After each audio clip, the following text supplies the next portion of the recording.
할렐루야, 반갑습니다. 오늘도 바이블 스토리 산책은 하나님의 말씀을 가지고 여러분을 찾아뵙고 있습니다.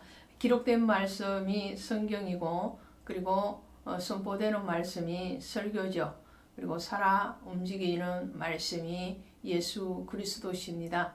오늘 이 세 가지가 연합되어지는 것이 바로 바이블 스토리 산책 방송을 통한 역사하시는 하나님이 아닐까 합니다.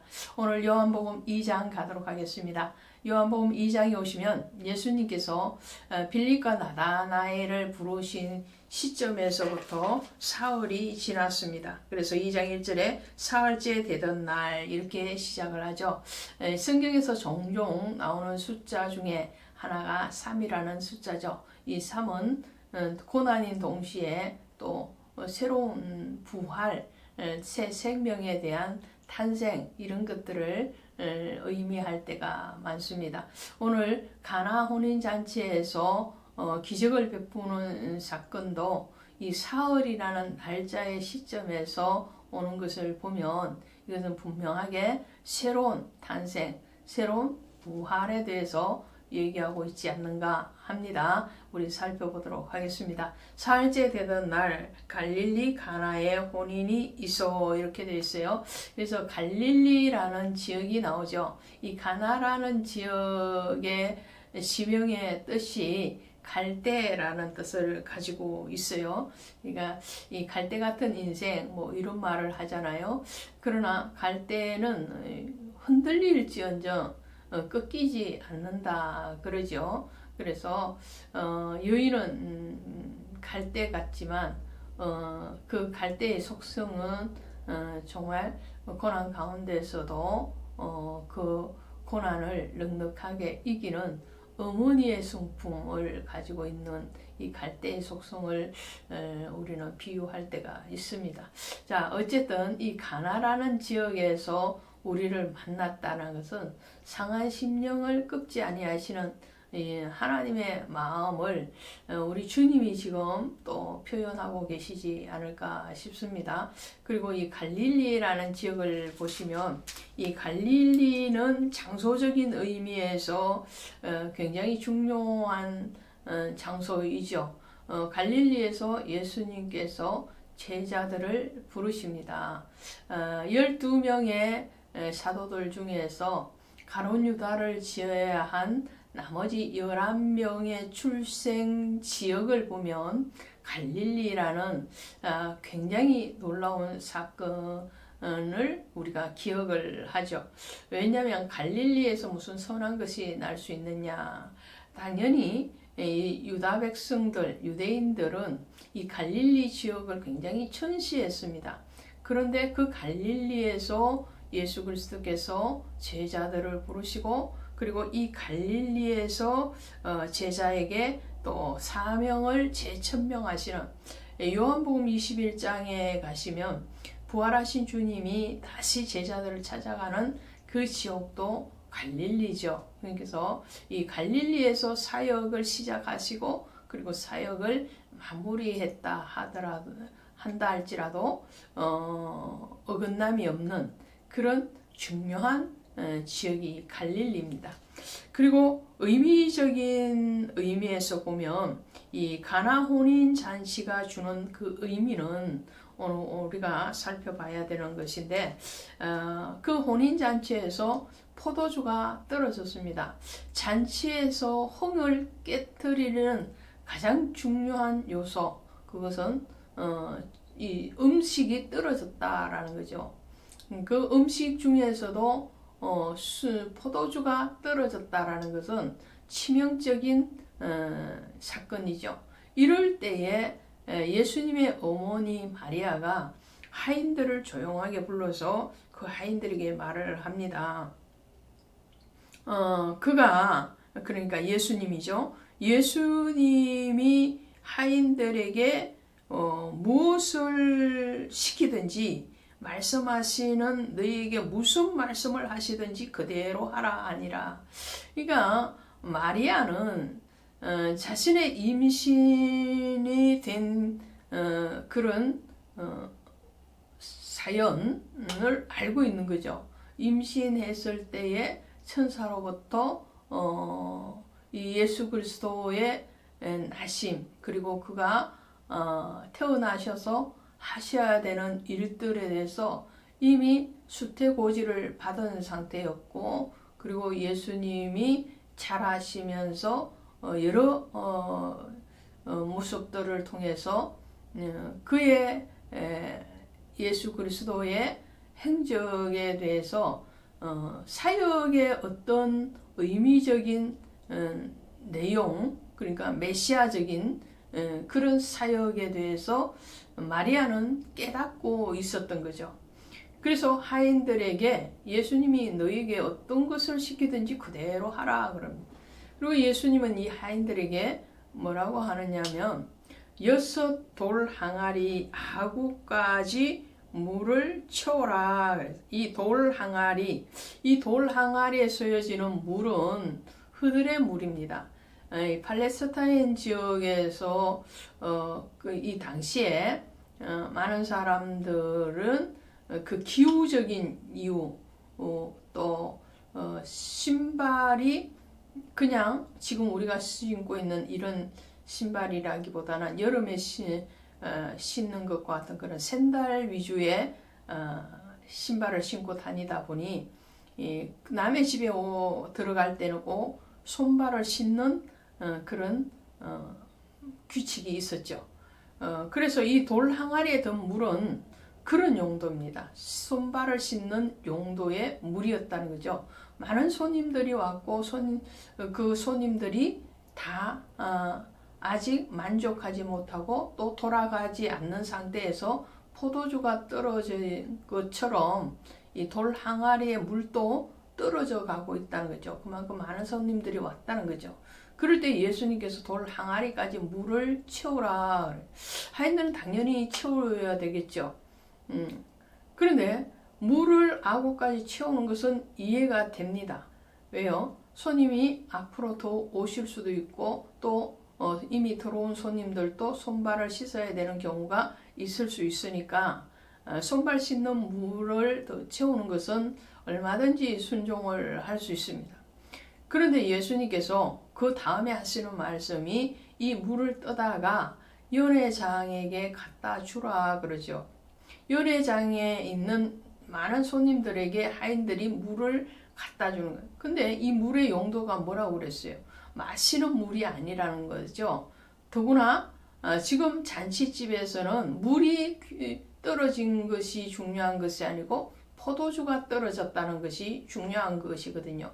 손님들은 지금 마실 물을 구하는 것이 아니고 물 대신 대용으로 사용되어지는 이 포도주를 마시기를 원하는 거죠. 그런데 하인들에게 떠다 주라는 것은 포도주를 떠다 주라는 것이 아니고 돌 항아리에 든 물을 떠다 주라는 것인데 이 하인들은 그대로 순종을 했다라는 것이 기적입니다.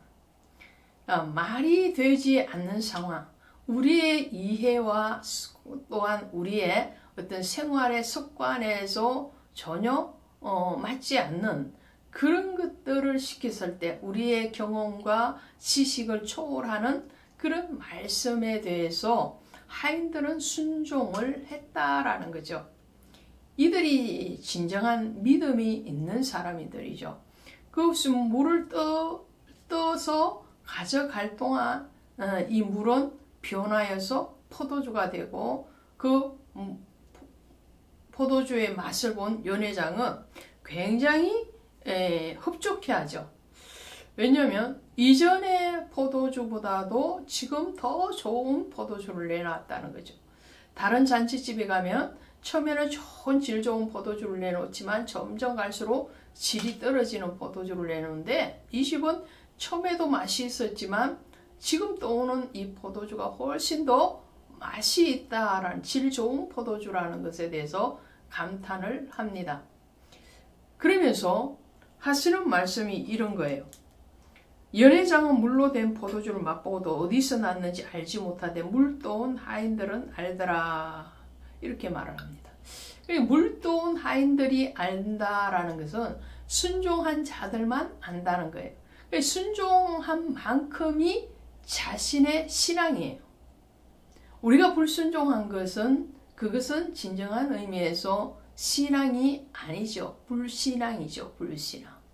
예, 순종되어진 만큼 영적으로 깊어진 것이고 순종되어진 만큼 그 사람의 내면이 아들의 신분으로 바꿔지고 있는 거죠.